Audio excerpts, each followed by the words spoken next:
نحمده ونصلي على رسوله الكريم اما بعد فاعوذ بالله من الشيطان الرجيم بسم الله الرحمن الرحيم رب اشرح لي صدري ويسر لي امري واحلل عقدة من لساني يفقهوا قولي۔ ناظرین، پروگرام اللہ کے خوبصورت نام کے ساتھ آپ کی خدمت میں حاضر ہیں۔ آج ہم اللہ سبحانہ و تعالیٰ کے نام البارئ کے بارے میں بات کریں گے۔ قرآن مجید میں اللہ تعالیٰ فرماتے ہیں هو اللہ الخالق البارئ المصور، وہ اللہ جو الخالق ہے، البارئ ہے، المصور ہے۔ الخالق پیدا کرنے والا، اور البارئ کا مطلب ہے ٹھیک ٹھیک پیدا کرنے والا،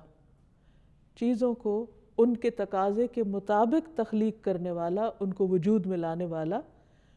اس نے اپنی ہر مخلوق کی ہر جنس کو دوسری سے فرق پیدا کیا ہے،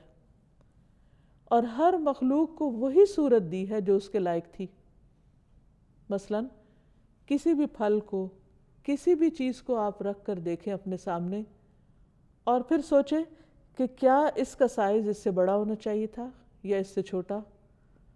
اور آپ جتنا بھی اس پر غور کریں تو نتیجتاً اسی چیز پر پہنچیں گے کہ جو اللہ نے بنایا وہی زیادہ بہتر ہے۔ اسی طرح کچھ پھلوں کو اس نے درختوں پر پیدا کیا اور کچھ کو زمین پر۔ مثلا تربوز جو ایک بڑا پھل ہے، وہ زمین کی بیلوں میں پیدا ہوتا ہے۔ اس کے برعکس مالٹا، انار وغیرہ درختوں پر ہے جو ہلکے پھل ہیں۔ تو اللہ سبحانہ و تعالیٰ کو زیادہ معلوم تھا کہ کون سی چیز کس رنگ میں، کس شکل میں، کس سائز میں، کب، کس موسم میں، کس علاقے میں پیدا ہونی چاہیے۔ یہ ساری پلاننگ اسی کی ہے۔ پھر اسی طرح اللہ سبحانہ و تعالیٰ البارئ ہے۔ بارئ کا مطلب برات والا، یعنی جو ہر نقص اور عیب سے پاک ہے اور دوسروں کو بھی پاک کرنے والا ہے۔ وہ بیماروں کو بیماری اور آزمائش سے نجات دینے والا ہے، اور اسی طرح دوسروں کے غم، دکھ اور تکلیفیں دور کرنے والا ہے۔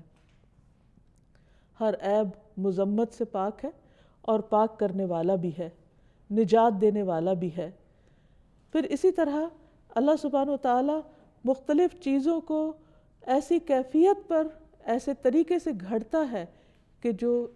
اپنی شیپ اور اپنی ساخت کے اعتبار سے بھی بہت خوبصورت ہیں۔ تو اللہ سبحانہ و تعالیٰ جو الخالق، البارئ اور المصور ہے، اللہ کی یہ صفت قرآن مجید کے علاوہ حدیث میں بھی بیان ہوئی ہے۔ زر رضی اللہ عنہ سے مروی ہے، انہوں نے کہا کہ علی رضی اللہ عنہ نے فرمایا والذی فلق الحبۃ وبرأ النسمۃ، قسم ہے اس ذات کی جس نے دانے کو پھاڑا اور جس نے جان بنائی، یعنی روح پیدا کی۔ رسول اللہ صلی اللہ علیہ وسلم نے مجھ سے عہد کیا تھا کہ مجھ سے مومن ہی محبت کرے گا اور مجھ سے منافق بغض رکھے گا، یعنی حضرت علی رضی اللہ تعالیٰ عنہ کے بارے میں فرمایا کہ جو مومن ہوگا وہی ان سے محبت کرے گا۔ تو بہرحال حضرت علی کی اس روایت میں برأ کا لفظ آتا ہے کہ اللہ سبحانہ و تعالیٰ ہی نے روح کو پیدا کیا، جان کو پیدا کیا۔ یہ اللہ سبحانہ و تعالیٰ کا ایک صفاتی نام ہے، اور اس کے مختلف دلائل ہمارے سامنے موجود ہیں۔ سب سے پہلی بات تو یہ کہ اللہ سبحانہ و تعالیٰ ہر نقص اور ہر عیب سے پاک ہے۔ قرآن مجید میں آتا ہے لیس کمثلہ شیء وہو السمیع البصیر، اس جیسی کوئی چیز نہیں، وہ سننے والا ہے، دیکھنے والا ہے۔ یعنی جتنی بھی اس کی تخلیق ہے، اس میں جہاں فائدے ہیں وہاں کوئی نہ کوئی نقص بھی نکل آتا ہے۔ صرف ایک ذات، وہ اللہ کی ذات ہے جو ہر عیب اور ہر نقص سے بری ہے۔ پھر اسی طرح اللہ سبحانہ تعالیٰ دوسروں کی بھی برات کرتا ہے۔ موسیٰ علیہ السلام پر بنی اسرائیل نے ایک الزام لگا دیا تھا کہ ان کے جسم میں کوئی نقص ہے، عیب ہے، اسی لیے وہ ہر وقت بہت اپنے آپ کو لپیٹ اوڑھ کر رکھتے ہیں، پردے میں رہتے ہیں۔ تو اللہ تعالیٰ نے ایک ایسی صورت پیدا کر دی کہ جس سے ان کے اس الزام کو ان سے دور کر دیا گیا، اور اس کا سبب پیدا کرنے والا بھی اللہ سبحانہ تعالیٰ ہے۔ قرآن مجید میں آتا ہے یا ایھا الذین آمنوا لا تکونوا کالذین آذوا موسیٰ فبرأہ اللہ مما قالوا وکان عند اللہ وجیہا، اے لوگو جو ایمان لائے ہو، ان لوگوں کی طرح نہ ہو جاؤ جنہوں نے موسیٰ علیہ السلام کو تکلیف دی، یعنی بنی اسرائیل کی طرح نہیں جنہوں نے اپنے پیغمبر کو تکلیف دی، تم اپنے پیغمبر کو تکلیف مت دینا۔ تو اللہ تعالیٰ نے انہیں اس سے پاک ثابت کر دیا۔ تو یہ البارئ کا معنی کیا ہے کہ وہ برات کرنے والا ہے اپنے بندوں کی جن سے وہ محبت کرتا ہے اور جن کے اوپر ضد یا حسد کی وجہ سے الزام لگا دیے جاتے ہیں۔ پھر اسی طرح اللہ سبحانہ وتعالی مریض کو بھی پاک کرنے والا ہے۔ حضرت عائشہ سے روایت ہے کہ ایک مرتبہ رسول اللہ صلی اللہ علیہ وسلم بیمار ہو گئے تو جبریل علیہ السلام آپ کے پاس آئے اور انہوں نے آپ پر یہ دعا پڑھی، بسم اللہ یبریک ومن کل داء یشفیک ومن شر حاسد اذا حسد وشر کل ذی عین۔ اللہ کے نام کے ساتھ وہ آپ کو صحت عطا کرے، یعنی یبریک، وہ آپ کو بری کر دے، اس بیماری سے نجات دے دے اور ہر بیماری سے شفا دے، اور حاسد کے شر سے جب کہ وہ حسد کرے، اور ہر بری نظر والے کے شر سے اللہ آپ کو محفوظ رکھے۔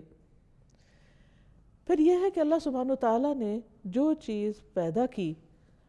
وہ جس مقصد کے لیے پیدا کی اس چیز نے اس مقصد کو خوب پورا کیا۔ تو ابرا کا معنی ہوتا ہے کسی چیز کو جس غرض و غایت سے بنایا جائے، جس مقصد کے تحت بنایا جائے وہ اس کے لائق بھی ہو۔ تو اللہ سبحانہ وتعالیٰ نے جو چیزیں بھی بنائیں، جس کام کے لیے بنائیں، وہ ان کا مقصد اچھی طرح پورا کرتی ہیں۔ مثلاً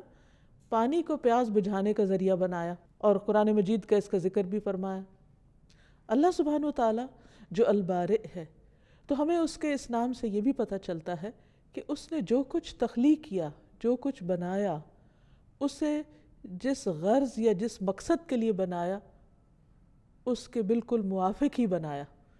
یعنی جس بھی چیز کو بنایا، اس کو جس کام کے لیے بنایا وہ اپنا کام پوری طرح ادا کر رہی ہے۔ مثلاً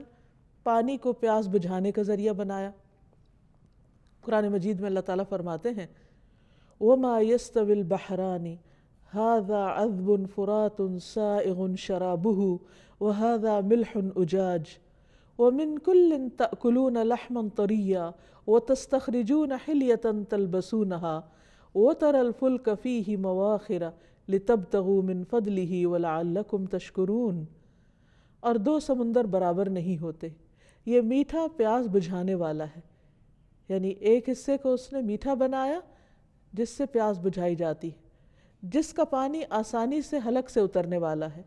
اور یہ نمکین ہے کڑوا، اور اس کی بھی ضرورت تھی، اس کا بھی ایک مقصد تھا، اور جس مقصد کے لیے اس کو بنایا وہ بھی پورا پورا اپنا کام کر رہا ہے کہ اس میں ایسی مخلوق رہ سکے کہ جو میٹھے پانی میں نہیں رہ سکتی۔ اور ہر ایک میں سے تم تازہ گوشت کھاتے ہو اور زینت کا سامان نکالتے ہو جو تم پہنتے ہو، اور تو اس میں کشتیوں کو دیکھتا ہے، پانی کو چیرتی ہوئی چلنے والی ہیں، یعنی سمندر اس لیے بھی بنائے کہ اس کے اوپر سفر کیا جا سکے، کشتیاں چل سکیں، تاکہ تم اس کے فضل میں سے حصہ تلاش کرو اور تاکہ تم شکر ادا کرو۔ یعنی ایک ہی چیز ہے اور اس کے بے شمار فائدے ہیں، اور یہ فائدے ہمیں تو بعد میں معلوم ہوئے ہیں، لیکن اللہ سبحانہ وتعالیٰ نے ان چیزوں کی تخلیق سے پہلے ہی ان کے مقاصد متعین کر دیے، اور ہر چیز اپنا اپنا مقصد بخیر و خوبی انجام دے رہی ہے۔ پھر اسی طرح اللہ سبحانہ وتعالیٰ نے ستارے بنائے، ستارے روشنی کا کام بھی دیتے ہیں لیکن وہ علامات بھی ہیں۔ قرآن مجید میں اللہ تعالیٰ فرماتے ہیں وَأَلْقَى فِي الْأَرْضِ رَوَاسِيَ أَن تَمِيدَ بِكُمْ وَأَنْهَارًا وَسُبُلًا لَعَلَّكُمْ تَهْتَدُونَ وَعَلَامَاتٍ وَبِالنَّجْمِ هُمْ يَهْتَدُونَ أَفَمَن يَخْلُقُ كَمَن لَّا يَخْلُقُ أَفَلَا تَذَكَّرُونَ وَإِن تَعُدُّوا نِعْمَةَ اللَّهِ لَا تُحْصُوهَا إِنَّ اللَّهَ لَغَفُورٌ رَّحِيمٌ۔ اور اس نے زمین میں پہاڑ گار دیے تاکہ وہ تمہیں ہلا نہ دے، اور نہریں اور راستے بنائے تاکہ تم منزل تک پہنچ جاؤ، اور علامات بنائیں اور ستاروں کے ساتھ وہ راستہ معلوم کرتے ہیں۔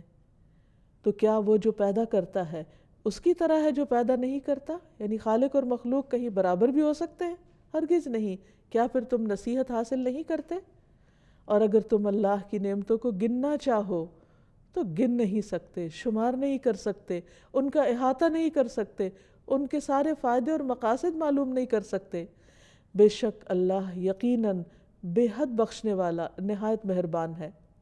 پھر اسی طرح زمین کی تخلیق کے بارے میں فرمایا کہ کس طرح اس کو بیج اگانے کے لائق بنایا، زمین کو اس طریقے پر پیدا کیا کہ جو انسان کے لیے پیداوار اگا سکے۔ وَآيَةٌ لَهُمُ الْأَرْضُ الْمَيْتَةُ أَحْيَيْنَاهَا وَأَخْرَجْنَا مِنْهَا حَبًّا فَمِنْهُ يَأْكُلُونَ وَجَعَلْنَا فِيهَا جَنَّاتٍ مِّن نَخِيلٍ وَأَعْنَابٍ وَفَجَّرْنَا فِيهَا مِنَ الْعُيُونِ لِيَأْكُلُوا مِن ثَمَرِهِ وَمَا عَمِلَتْهُ أَيْدِيهِمْ أَفَلَا يَشْكُرُونَ سُبْحَانَ الَّذِي خَلَقَ الْأَزْوَاجَ كُلَّهَا مِمَّا تُنبِتُ الْأَرْضُ وَمِنْ أَنفُسِهِمْ وَمِمَّا لَا يَعْلَمُونَ۔ اور ایک نشانی ان کے لیے مردہ زمین ہے، ہم نے اسے زندہ کیا، یعنی بارش برسا کر، اور اس سے غلہ نکالا اور وہ اسی میں سے کھاتے ہیں، اور ہم نے اس میں کھجوروں اور انگوروں کے کئی باغ بنائے اور ان میں کئی چشمے پھوڑ نکالے تاکہ وہ اس کے پھل کھائیں، حالانکہ اسے ان کے ہاتھوں نے نہیں بنایا۔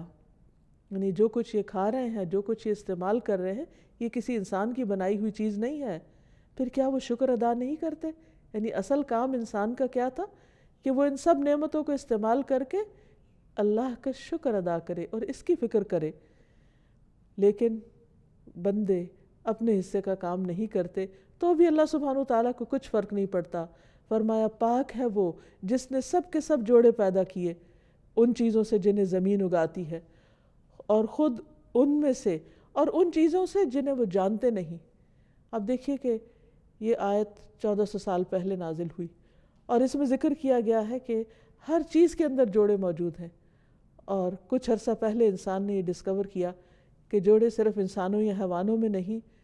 سمندروں میں بھی ہیں اور پہاڑوں میں بھی ہیں اور پودوں میں بھی ہیں اور باقی مخلوقات میں بھی ہیں، لیکن اس کا ذکر کب سے پہلے اللہ سبحانہ وتعالیٰ بیان فرما چکے ہیں۔ تو اس سے یہ پتہ چلتا ہے کہ اللہ سبحانہ وتعالیٰ نے جس چیز کو جس مقصد کے لیے پیدا کرنا تھا اسی کے لیے پیدا کیا، اور پھر وہ چیز مقصد پورا بھی کر رہی ہے، اور کس طرح اس کو جوڑوں کی شکل میں بنایا تاکہ وہ بہتر طور پر کام کر سکے۔ پھر اسی طرح بعض جانوروں کو بعض کی غذا کا ذریعہ بنایا، خود انسانوں کی غذا کا ذریعہ بنایا۔ فرمایا وَإِنَّ لَكُمْ فِي الْأَنْعَامِ لَعِبْرَةً نُسْقِيكُم مِّمَّا فِي بُطُونِهِ مِن بَيْنِ فَرْثٍ وَدَمٍ لَبَنًا خَالِصًا سَائِغًا لِلشَّارِبِينَ، اور بلا شبہ تمہارے لیے چوپاؤں میں یقیناً بڑی عبرت ہے، ہم ان چیزوں میں سے جو ان کے پیٹوں میں ہیں گوبر اور خون کے درمیان سے تمہیں خالص دودھ پلاتے ہیں۔ سوچے انسان کہ جانور کیا کھاتا ہے اور کس طرح اس کے اندر وہ پروسیس ہوتا ہے اور کس شکل میں وہ باہر آتا ہے۔ یعنی اگر انسان دودھ پیتے ہوئے ایک لمحے کے لیے بھی اللہ سبحانہ وتعالیٰ کی اس قدرت پر غور کرے کہ یہ آیا کہاں سے ہے، یہ بنا کیسے ہے، تو انسان کی عقل حیران ہو جائے اور وہ واقعی اپنے الہ کو پہچان کر اس کے آگے جھک جائے۔ اور پھر فرمایا کہ یہ دودھ جو خالص دودھ پلاتے ہیں جو پینے والوں کے لیے حلق سے آسانی سے اتر جانے والا ہے، یعنی اس کا پینا بھی کچھ مشکل نہیں، اس کے اندر ایک لذت رکھی، غذائیت رکھی۔ پھر پھلوں کو بطور رزق بنایا، پھر مختلف رنگوں کے شہد کو شفا کا ذریعہ بنایا۔ یخرج من بطونها شراب مختلف الوانہ فیہ شفاء للناس ان فی ذلک لآیۃ لقوم یتفکرون۔ ان کے پیٹوں سے پینے کی ایک چیز نکلتی ہے، یعنی مکھی کے پیٹ سے، جس کے رنگ مختلف ہیں، اس میں لوگوں کے لیے شفا ہے، بلا شبہ اس میں لوگوں کے لیے یقیناً ایک نشانی ہے جو غور و فکر کرتے ہیں۔ پھر اسی طرح اللہ سبحانہ وتعالیٰ نے مختلف کاموں کی مناسبت سے مختلف شکلوں میں مخلوق کو پیدا کیا، کسی کو رینگنے والا بنایا، کسی کو دوڑنے والا بنایا، کسی کو اڑنے والا بنایا۔ فرمایا وَمِنَ الْأَنْعَامِ حَمُولَةً وَفَرْشًا كُلُوا مِمَّا رَزَقَكُمُ اللَّهُ وَلَا تَتَّبِعُوا خُطُوَاتِ الشَّيْطَانِ إِنَّهُ لَكُمْ عَدُوٌّ مُّبِينٌ، اور چوپاؤں میں سے کچھ بوجھ اٹھانے والے اور کچھ زمین سے لگے ہوئے ہیں، کھاؤ اس میں سے جو اللہ نے تمہیں رزق دیا ہے، اور شیطان کے قدموں کے پیچھے نہ چلو، بلا شبہ وہ تمہارا کھلا دشمن ہے۔ وَاللَّهُ خَلَقَ كُلَّ دَابَّةٍ مِّن مَّاءٍ فَمِنْهُم مَّن يَمْشِي عَلَى بَطْنِهِ وَمِنْهُم مَّن يَمْشِي عَلَى رِجْلَيْنِ وَمِنْهُم مَّن يَمْشِي عَلَى أَرْبَعٍ يَخْلُقُ اللَّهُ مَا يَشَاءُ إِنَّ اللَّهَ عَلَى كُلِّ شَيْءٍ قَدِيرٌ۔ اور اللہ نے ہر چلنے والا جاندار ایک قسم کے پانی سے پیدا کیا۔ ان میں سے کوئی وہ ہے جو اپنے پیٹ کے بل چلتا ہے، کوئی وہ ہے جو 2 پاؤں پہ چلتا ہے، اور ان میں سے کوئی وہ ہے جو 4 پہ چلتا ہے۔ اللہ پیدا کرتا ہے جو وہ چاہتا ہے، یقیناً اللہ تعالیٰ ہر چیز پر خوب قدرت رکھتا ہے۔ یہ ہے اللہ البارئ، جس نے مختلف کاموں کی مناسبت سے مختلف شکلوں میں مخلوق کو پیدا کیا اور ہر ایک کو الگ تشخص عطا کیا، مخصوص شکل دی، مخصوص سائز دیا۔ کچھ کو اڑنے والا بنایا، کچھ کو تیرنے والا بنایا، کچھ کو ریگنے والا بنایا، کچھ کو دوڑنے والا بنایا۔ یہ سب کچھ اللہ رب العزت ہی کی تقسیم ہے، اور جیسی اس کی پروگرامنگ تھی اس کے مطابق اس نے ہر چیز کو وجود عطا کیا۔ اللہ سبحانہ وتعالیٰ ان تمام چیزوں پر غور و فکر کی دعوت بھی دیتے ہیں۔ اللہ تعالیٰ فرماتے ہیں افلا ينظرون الى الابل کیف خلقت، کیا وہ اونٹوں کی طرف نہیں دیکھتے کہ وہ کیسے پیدا کیے گئے؟ یعنی اللہ سبحانہ وتعالیٰ کی قدرت پر غور تو کریں۔ وَإِلَى السَّمَاءِ كَيْفَ رُفِعَتْ، آسمان کی طرف نہیں دیکھتے کہ کیسے وہ بلند کیا گیا۔ وَإِلَى الْجِبَالِ كَيْفَ نُصِبَتْ، اور پہاڑوں کی طرف نہیں دیکھتے کہ کس طرح وہ نصب کیے گئے، کہ پہاڑ میخوں کی طرح، کیلوں کی طرح زمین کے اندر گاڑ دیے گئے، جن کے 2 حصے زمین کے اندر ہیں اور ایک حصہ باہر ہے، اور اس سے زمین کو تھام لیا گیا کہ وہ انسانوں کو لے کر لڑھک نہ جائے، اور زمین پر ایک اس کی وجہ سے قرار ہے کہ انسان ہر کام آرام سے کر سکتا ہے۔ وَإِلَى الْأَرْضِ كَيْفَ سُطِحَتْ، اور یہ زمین کی طرف نہیں دیکھتے کہ کس طرح پھیلا دی گئی، کہ اس پر چلنا پھرنا انسان کے لیے کتنا آسان ہے۔ پھر اسی طرح آپ دیکھیے کہ جانوروں کے اندر مختلف ان کی اسپیشیز اور ان کے رنگ، نسل، شکل کے فرق کے علاوہ ان میں پھر تھوڑے تھوڑے فرق کے ساتھ مختلف چیزیں بھی پیدا کی۔ اللہ سبحانہ وتعالیٰ نے ہر جانور کا الگ مقصد بھی بنایا، اور صرف ایک نہیں، ایک ہی جانور کے کئی کئی فائدے ہمیں عطا کیے۔ فرمایا وَالْأَنْعَامَ خَلَقَهَا لَكُمْ فِيهَا دِفْءٌ وَمَنَافِعُ وَمِنْهَا تَأْكُلُونَ وَلَكُمْ فِيهَا جَمَالٌ حِينَ تُرِيحُونَ وَحِينَ تَسْرَحُونَ وَتَحْمِلُ أَثْقَالَكُمْ إِلَى بَلَدٍ لَمْ تَكُونُوا بَالِغِيهِ إِلَّا بِشِقِّ الْأَنفُسِ إِنَّ رَبَّكُمْ لَرَءُوفٌ رَحِيمٌ وَالْخَيْلَ وَالْبِغَالَ وَالْحَمِيرَ لِتَرْكَبُوهَا وَزِينَةً وَيَخْلُقُ مَا لَا تَعْلَمُونَ، اور چوپائے اس نے انہیں پیدا کیا۔ یعنی ایک چوپایا جو ہے یا ایک مویشی جانور جو ہے وہ بظاہر دیکھنے میں ایک جانور ہے، لیکن کتنے ہیں اس کے فائدے؟ تمہارے لیے ان میں گرمی حاصل کرنے کا سامان ہے، یعنی ان کی وول سے تم فائدہ اٹھاتے ہو، اور بھی بہت سے فائدے ہیں، ان سے تم کھاتے بھی ہو، یعنی ان کا دودھ وغیرہ پیتے ہو، اور پھر ان کا گوشت بھی، اور تمہارے لیے ان میں جمال ہے، خوبصورتی بھی ہے، جب تم انہیں شام کو چرا کے واپس لاتے ہو ڈھلتے سایوں میں، اور صبح جب لے کر جاتے ہو تو دور سے دیکھ کر ان کا چلنا بھی تمہیں ایک رونق بخشتا ہے، تمہارے دل کو خوش کرتا ہے، اور پھر وہ تمہارے بوجھ ایک شہر سے اٹھا کر دوسرے تک لے جاتے ہیں، جسے تم مشقت کے بغیر خود وہاں تک پہنچنے والے نہ تھے۔ یہ سب کچھ اللہ سبحانہ وتعالیٰ کی رحمت ہے۔ فرمایا ان ربکم لرؤوف الرحیم، تمہارا رب بہت ہی شفقت کرنے والا مہربان ہے۔ اور پھر مزید فرمایا کہ اس نے تمہارے لیے گھوڑے اور خچر اور گدھے سے تمہارے لیے پیدا کیے تاکہ تم ان پہ سواری کر سکو۔ اب آپ دیکھیے 3 جانور ایک دوسرے سے ملتے جلتے ہیں، لیکن تینوں کا الگ الگ کام ہے۔ گھوڑے کا اپنا کام ہے، خچر کا الگ اور گدھے کا الگ۔ اللہ سبحانہ وتعالیٰ چاہتے تھے تینوں کا ایک ہی بنا دیتے، لیکن وہ سب کام نہیں کر سکتے تھے۔ جو کام گدھا کر سکتا ہے وہ گھوڑا نہیں کر سکتا، اور جو کام گھوڑا کرتا ہے یا خچر کرتا ہے وہ گدھا نہیں کر سکتا۔ کسی کا سائز چھوٹا ہے، کسی کا بڑا ہے، کوئی تیز رفتار ہے، کوئی آہستہ چلتا ہے۔ تو یہ سب کچھ کس نے پلان کیا؟ کون جانتا تھا کہ انسان کو اپنے کاموں کے لیے کیسی کیسی سواریوں کی ضرورت ہوگی؟ اور پھر ساتھ ہی فرمایا کہ تم ان پہ سوار ہو اور زینت بھی ہے، یعنی ان میں خوبصورتی بھی ہے، تمہارا دل بھی خوش ہوتا ہے ان کو دیکھ کر، اور وہ کچھ پیدا کرے گا جو تم نہیں جانتے، یعنی آئندہ بھی وہ پیدا کرتا رہے گا۔ اور حقیقت یہ کہ سواریوں کی مختلف قسمیں جو آج انسان دیکھ رہا ہے، چند 100 سال پہلے انسانوں کے علم میں نہ تھی، اور آئندہ بھی معلوم نہیں کیا کچھ اللہ تعالیٰ پیدا کرنے والا ہے۔ پھر اسی طرح جب انسان کو اللہ سبحانہ وتعالیٰ کی اس صفت پر یقین ہو جائے، ایمان ہو جائے، تو انسان کو چاہیے کہ پھر اپنے رب سے دعا بھی کرے، کیونکہ وَلِلَّهِ الْأَسْمَاءُ الْحُسْنَى فَادْعُوهُ بِهَا، اللہ کے ہیں اچھے اچھے نام، انہیں ان ناموں کے ذریعے پکارو۔ سب سے پہلی بات تو یہ کہ قرآن پاک میں اللہ سبحانہ وتعالیٰ ہمیں حکم دیتے ہیں فَتُوبُوا إِلَىٰ بَارِئِكُمْ، اپنے پروردگار کی حضور توبہ کرو۔ یعنی جس نے اتنا کچھ تمہارے لیے اتنا با مقصد بنایا، اتنا اپروپریٹ بنایا، تو اس کا حق تو تم ادا ہی نہیں کر سکتے، ایک نعمت کا بھی نہیں۔ اس لیے جب تم اس سے غافل ہوتے ہو اور جب تم اس کی چھوٹی یا بڑی نافرمانی کا کام کر لیتے ہو، تو تمہارے لیے لازم ہے کہ تم اس ہستی کی طرف پلٹو جس نے تمہیں یہ سب کچھ دیا ہے۔ پھر اسی طرح رسول اللہ صلی اللہ علیہ وسلم نے حفاظت کے لیے ایک بہت ہی خوبصورت دعا سکھائی، اعوذ بکلمات اللہ التامات اللتی لا یجاوزہن بر ولا فاجر من شر ما خلق وذرأ وبرأ، یہاں بھی برأ یعنی البارئ کی صفت کا ذکر ہے، ومن شر ما ينزل من السماء ومن شر ما يعرج فيها ومن شر ما ذرأ في الأرض ومن شر ما يخرج منها ومن شر فتن الليل والنهار ومن شر كل طارق إلا طارقا يطرق بخير يا رحمن۔ اس کا معنی ہے کہ میں اللہ تعالیٰ کے ان تمام کلمات کے ساتھ پناہ چاہتا ہوں جن سے آگے نہ تو کوئی نیک اور نہ ہی کوئی برا شخص بڑھ سکتا ہے،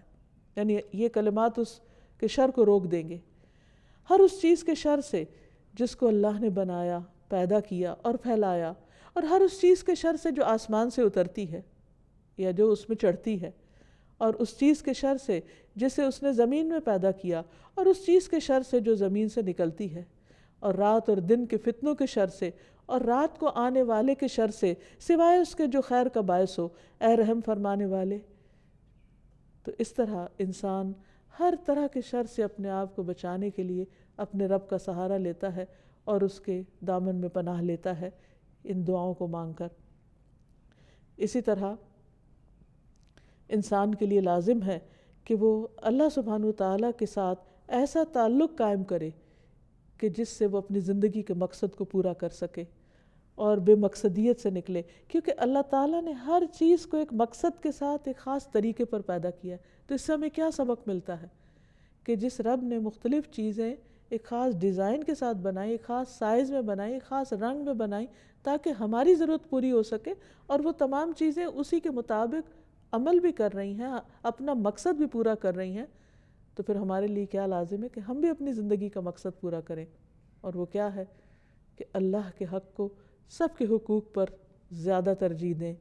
اللہ سبحانہ وتعالیٰ کے آگے جھک جائیں، اس کے ساتھ ایک گہرا تعلق قائم کریں،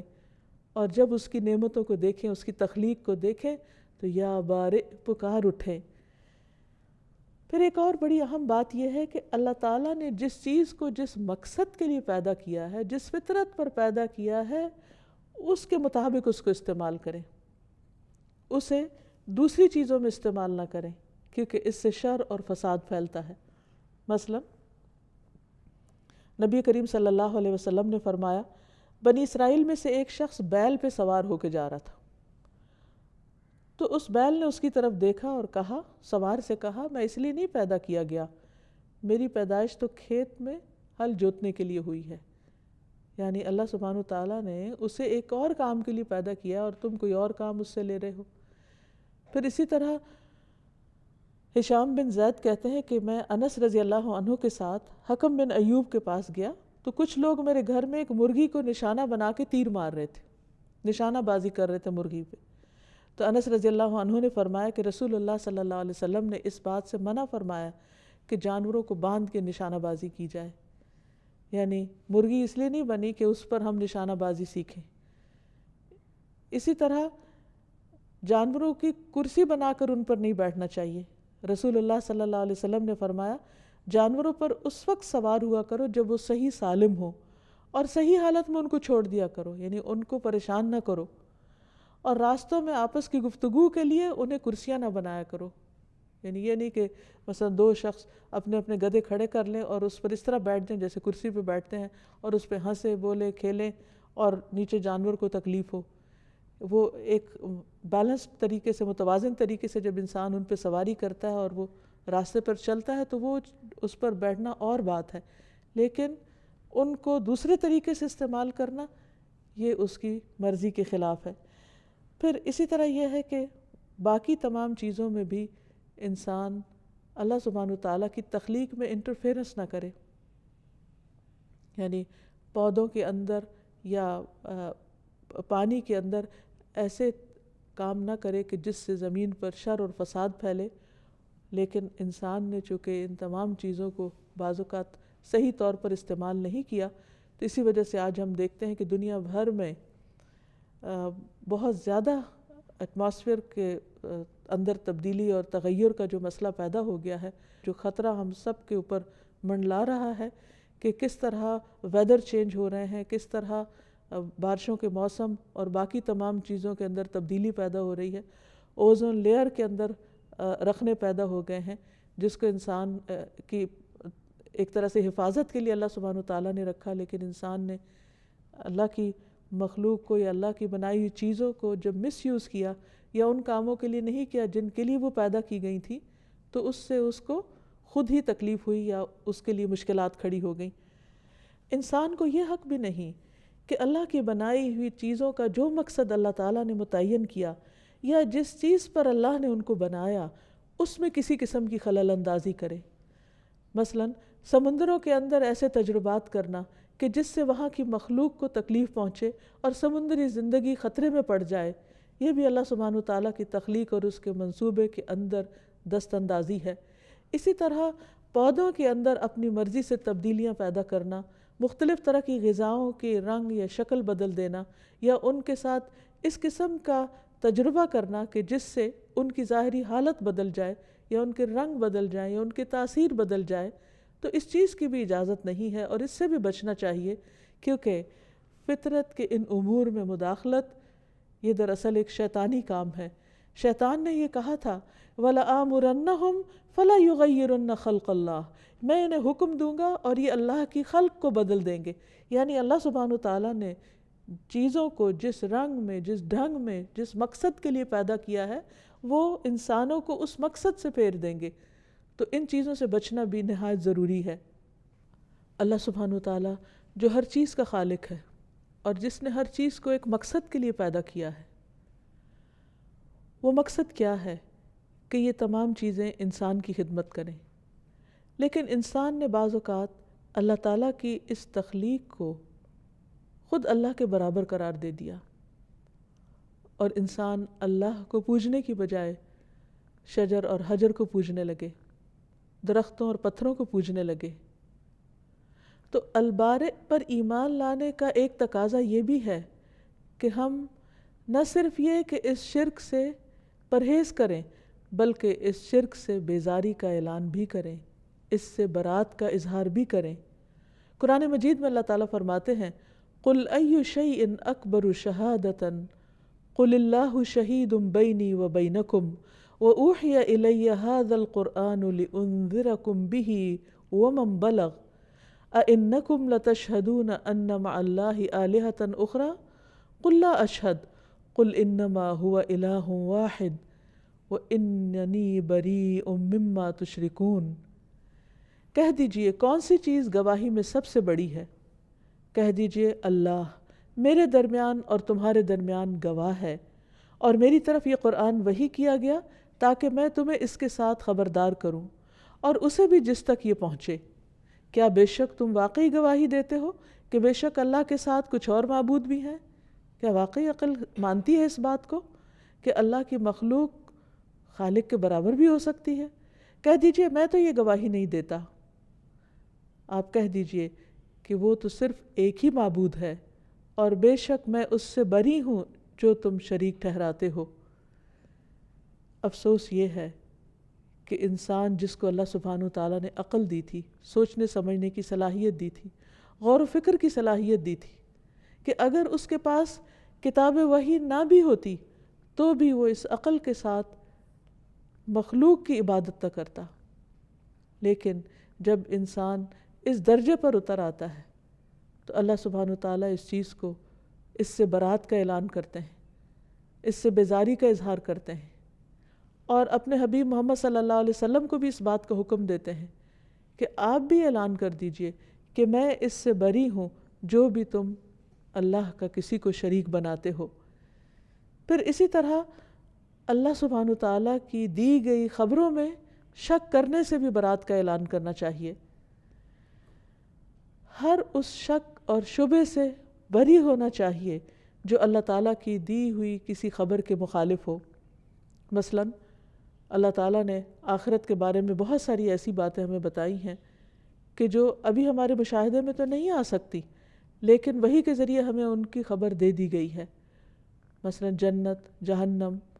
قبر کے اندر جو عذاب، جزا اور سزا ہے، سوال و جواب کا سلسلہ ہے، اسی طرح قیامت کے دن، حشر کے دن کا جو منظر بیان کیا گیا ہے،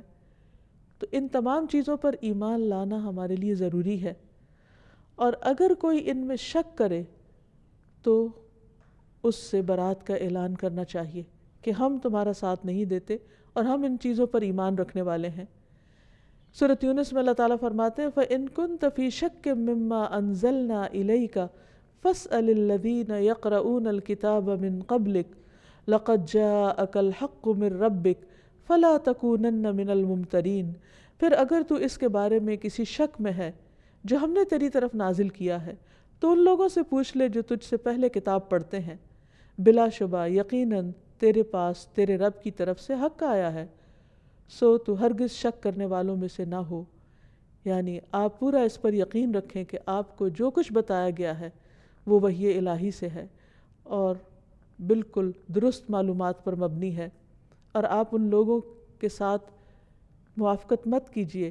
کہ جو ان اخبار کے بارے میں، ان چیزوں کے بارے میں شک کرتے ہیں۔ رسول اللہ صلی اللہ علیہ وسلم نے فرمایا اللہ عز و جل کے نزدیک سب سے افضل ایمان وہ ہے جس میں کوئی شک نہ ہو، یعنی انسان اللہ تعالیٰ کے بارے میں اور جن چیزوں کے بارے میں اس نے ہمیں بتایا ہے اس کو ہم اس طرح مانے گویا ہماری آنکھوں نے ان سب چیزوں کو دیکھا ہے۔ اسی طرح کچھ ایسی چیزیں ہیں کہ جن کو ماننا ہمارے ایمان کا حصہ ہے، مثلا تقدیر ہے، تو اگر کوئی شخص تقدیر کو نہ مانے تو یہ بات بھی درست نہیں، اور تقدیر کے منکر سے بھی بری ہونا ضروری ہے۔ یحییٰ ابن یعمر فرماتے ہیں کہ جس شخص نے سب سے پہلے تقدیر کے مسئلے میں گفتگو کی، یعنی انکار کیا، وہ بصرہ کا معبد الجہنی تھا۔ بس میں اور حمید بن عبد الرحمن حمیری حج یا عمرے کے ارادے سے نکلے۔ ہم نے کہا کاش رسول اللہ صلی اللہ علیہ وسلم کے کسی صحابی سے ہماری ملاقات ہو جائے جس سے ہم ان لوگوں کے بارے میں کچھ پوچھ سکیں جو تقدیر میں وہ باتیں کرتے ہیں، یعنی تقدیر کا انکار کرتے ہیں۔ تو اللہ کا کرنا ایسا ہوا کہ عبداللہ بن عمر رضی اللہ عنہ مسجد میں داخل ہوئے اور ہم نے ان کو دیکھ لیا، تو میں نے اور میرے ساتھی نے انہیں اپنے درمیان کر لیا، یعنی ایک طرف میں ہو گیا، دوسری طرف میرے ساتھی ہو گئے اور وہ بیچ میں تھے۔ میں نے سوچا کہ میرا ساتھی مجھے بات کرنے کا موقع دے گا، چنانچہ میں نے کہا ابو عبد الرحمن، ہمارے علاقے میں کچھ ایسے لوگ پیدا ہو گئے ہیں جو قرآن کی تلاوت بھی کرتے ہیں، علم کی باریکیاں بھی نکالتے ہیں، لیکن ان کا عقیدہ یہ ہے کہ تقدیر کچھ نہیں اور معاملات ویسے ہی ہو جاتے ہیں۔ تو ابن عمر رضی اللہ عنہ نے فرمایا جب تم ان سے ملو تو انہیں بتا دینا کہ میں ان سے بری ہوں اور وہ مجھ سے بری ہیں۔ یعنی جو شخص ایمان کے جو بیسک پلرز ہیں ان میں سے اگر کسی ایک پلر کا بھی انکار کرتا ہے تو اس کی موافقت نہیں کرنی چاہیے، کیونکہ یہ البارئ پر ایمان کے منافی ہوگا۔ اللہ سبحانہ وتعالیٰ نے جو چیزیں پیدا کی اور جن کے بارے میں ہمیں خبر دی اور جس طرح خبر دی ان کو اسی طرح ماننا ضروری ہے۔ پھر اسی طرح یہ ہے کہ اللہ سبحانہ وتعالیٰ کو اگر ہم البارئ مانتے ہیں تو اس کی بنائی ہوئی تقدیر پر بھی ہمیں ایمان ہونا چاہیے، اور پھر اللہ تعالیٰ چونکہ برات کرنے والے ہیں اور انسان کا دفاع کرنے والے ہیں تو ہمیں بھی ایسے غلط کاموں سے برات کرنی چاہیے کہ جو اللہ تعالیٰ کو ناراض کرتے ہیں، اس کے نافرمانی کے کاموں سے بیزار ہونا چاہیے۔ جیسے اللہ تعالیٰ فرماتے ہیں وَإِذَا رَأَيْتَ الَّذِينَ يَخُوضُونَ فِي آيَاتِنَا فَأَعْرِضْ عَنْهُمْ حَتَّى يَخُوضُوا فِي حَدِيثٍ غَيْرِهِ وَإِمَّا يُنْسِيَنَّكَ الشَّيْطَانُ فَلَا تَقْعُدْ بَعْدَ الذِّكْرَى مَعَ الْقَوْمِ الظَّالِمِينَ۔ اور جب آپ ان لوگوں کو دیکھیں جو ہماری آیات کے بارے میں فضول بحثیں کرتے ہیں تو ان سے کنارہ کشی کریں، یہاں تک کہ وہ اس کے علاوہ کسی اور بات میں مشغول ہو جائیں، اور اگر کبھی شیطان آپ کو بھلا دے تو یاد آنے کے بعد ایسے ظالم لوگوں کے ساتھ مت بیٹھو، یعنی ان سے تم برات کرو۔ حضرت عائشہ کہتی ہیں کہ جھوٹ سے بڑھ کر کوئی عادت رسول اللہ صلی اللہ علیہ وسلم کے نزدیک ناپسندیدہ نہ تھی، اور کوئی شخص آپ کے سامنے جھوٹ بولتا تو آپ کا رویہ اس کے بارے میں بدلا رہتا، حتیٰ کہ معلوم ہو جاتا کہ اس نے توبہ کر لی ہے۔ پھر اسی طرح آپ صلی اللہ علیہ وسلم نے ان لوگوں سے بھی برات ظاہر کی کہ جو چھوٹوں پر رحم نہ کریں اور بڑوں کی عزت نہ کریں۔ آپ نے فرمایا وہ شخص ہم میں سے نہیں جو ہمارے چھوٹوں پر شفقت نہیں کرتا اور بڑوں کا حق نہیں پہچانتا۔ البارئ کے حق کو پہچاننے کے لیے یہ بھی ضروری ہے کہ ہم ان کاموں سے برات کا اعلان کریں جو اللہ سبحانہ وتعالیٰ کو ناپسند ہیں، مثلاً شرک۔ قرآن مجید میں اللہ تعالیٰ فرماتے ہیں اذ تبرأ الذین اتبعوا من الذین اتبعوا ورأوا العذاب وتقطعت بهم الاسباب وقال الذین اتبعوا لو ان لنا کرة فنتبرأ منهم كما تبرأوا منا كذلك يريهم الله اعمالهم حسرات عليهم وما هم بخارجین من النار۔ جب وہ لوگ جن کی پیروی کی گئی تھی ان لوگوں سے بالکل بے تعلق ہو جائیں گے جنہوں نے پیروی کی، اور وہ عذاب کو دیکھ لیں گے اور ان کے آپس کے تعلقات بالکل منقطع ہو جائیں گے، اور جنہوں نے پیروی کی تھی وہ کہیں گے کاش ہم ایک بار دنیا میں دوبارہ واپس جا سکیں تو ہم ان سے بالکل بیزار ہوں، بے تعلق ہوں، جس طرح آج یہ ہم سے بے تعلق ہو رہے ہیں۔ اس طرح اللہ ان کے اعمال ان پر حسرتیں بنا کر دکھائے گا اور وہ کسی صورت بھی آگ سے نکلنے والے نہ ہوں گے۔ یعنی وہ تمام چیزیں کہ جن سے انسان آخرت میں جا کر بیزاری دکھانے والا ہے اور ان سے بری ذمہ ہونے والا ہے، انسان کو چاہیے کہ ان کو جانے اور آج دنیا میں ان سے بیزار ہو جائے، تاکہ کل قیامت کے دن انسان کے اعمال اس کے لیے حسرتیں نہ بنے۔ اللہ تعالی ہمیں ایسی چیزوں سے محفوظ رکھے، اللہ تعالی ہمیں اپنا حق پہچاننے والا بنائے، اور جن چیزوں کو اس نے جس مقصد کے لیے پیدا کیا ہے اس مقصد میں ہی ہم استعمال کریں۔ اللہ سبحانہ وتعالی ہمیں بہترین ایمان عطا فرمائے۔ وآخر دعوانا ان الحمد للہ رب العالمین۔